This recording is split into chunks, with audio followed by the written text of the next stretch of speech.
Je suis choquée par ce qui vient d'arriver. Il s'agit de mon cher établissement et je suis en quelque sorte responsable. Mais je n'aurais jamais pu imaginer que mes pensionnaires puissent terminer leur vie autrement que par une mort, disons, naturelle. Il s'agit tout de même d'un meurtre. C'est inadmissible. Il faut trouver le coupable, là où les coupables... Moi, j'en sais rien.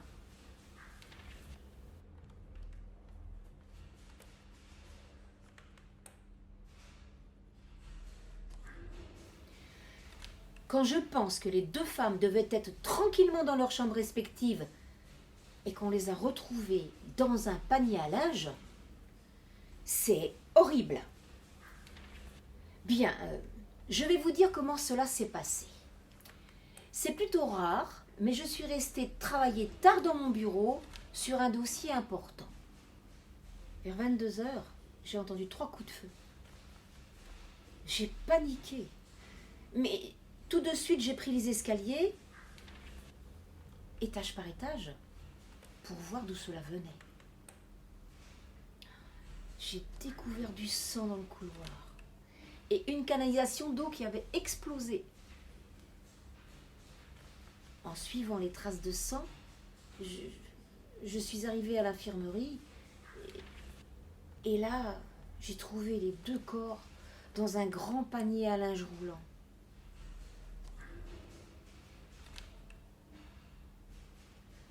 Ben, j'ai appelé Monsieur Eddie Bricolo, le gardien, mais il ne répondait pas. J'ai dû rassurer quelques pensionnaires qui s'étaient réveillés, notamment Monsieur Papy Jean-Jean. C'est pour ça que je n'ai pas appelé la police tout de suite. La cuisinière vous a appelé. Elle a bien fait.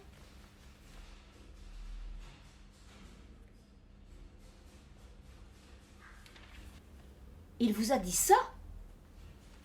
Il ment, tout simplement. Vous savez, j'ai embauché Monsieur Bricolo en sachant qu'il avait quelques problèmes nerveux.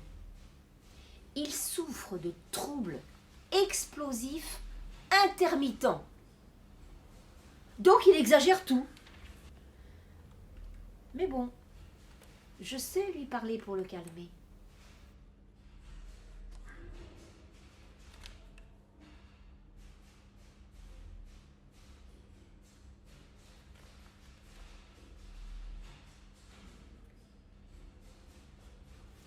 Mais pourquoi voudrais-je acheter son silence, voyons?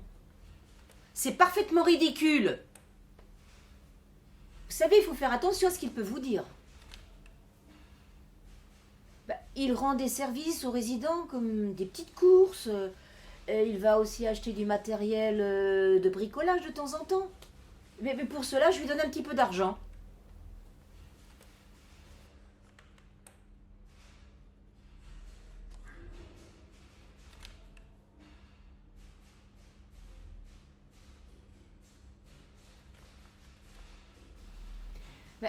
J'ai cherché Mademoiselle Suppolet, mais je ne l'ai pas trouvée tout de suite. En fait, elle était en bas avec la cuisinière. Après avoir découvert les corps, j'ai fermé toutes les chambres de l'étage pour ne pas affoler les résidents. Parce que s'il y a un assassin en liberté, c'est tout de même à mon rôle de les protéger.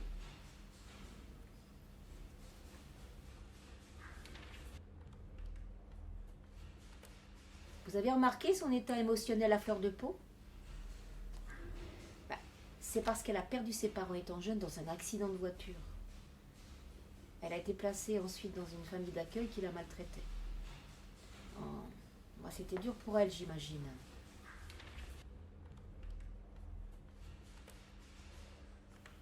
Elle aime son travail et s'occupe très bien de ses patients.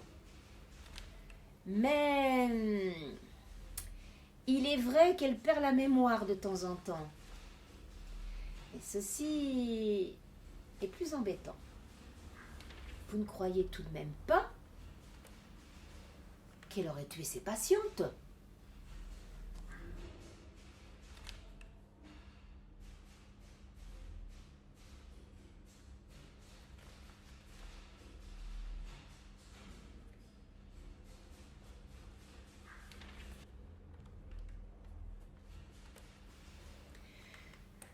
Eh bien oui, je reçois des plaintes de mes employés ou de certains résidents tout le temps, vous savez. C'est la base de mon travail.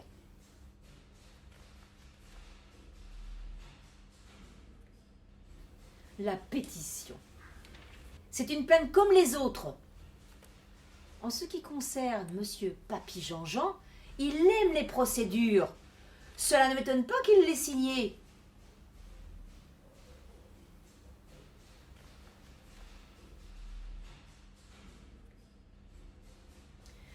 Vous savez, Madame Pou et Madame Picard ne respectaient pas toujours le règlement intérieur. Madame Picard ne se gênait pas pour entrer dans les pièces réservées au personnel.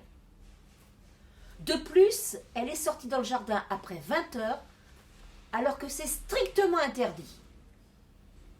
C'est l'infirmière qui est allée la chercher.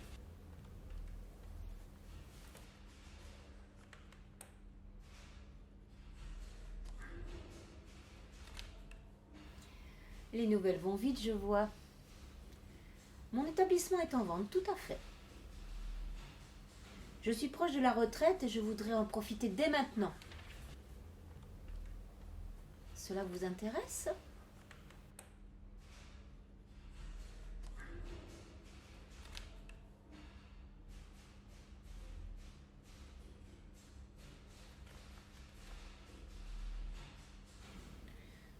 Ceci n'a rien d'inquiétant. La plupart des objets que vous citez nous appartiennent. La pelle et la clé aux molettes, par exemple. C'est très simple. Elles sont au gardien. La seringue. Elle, c'est d'autant plus normal. Nous avons une infirmerie. Et nous soignons des malades ici.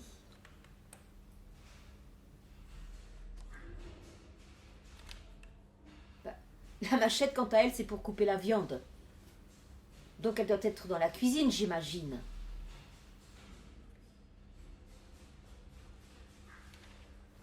En revanche, ce matin, l'infirmière mademoiselle Soupollet m'a dit avoir vu un fusil dans la chambre de monsieur Papy Jean-Jean. Je suis venue vérifier avec elle, mais il n'y avait plus rien. Je condamne bien évidemment la possession d'armes à feu dans mon établissement.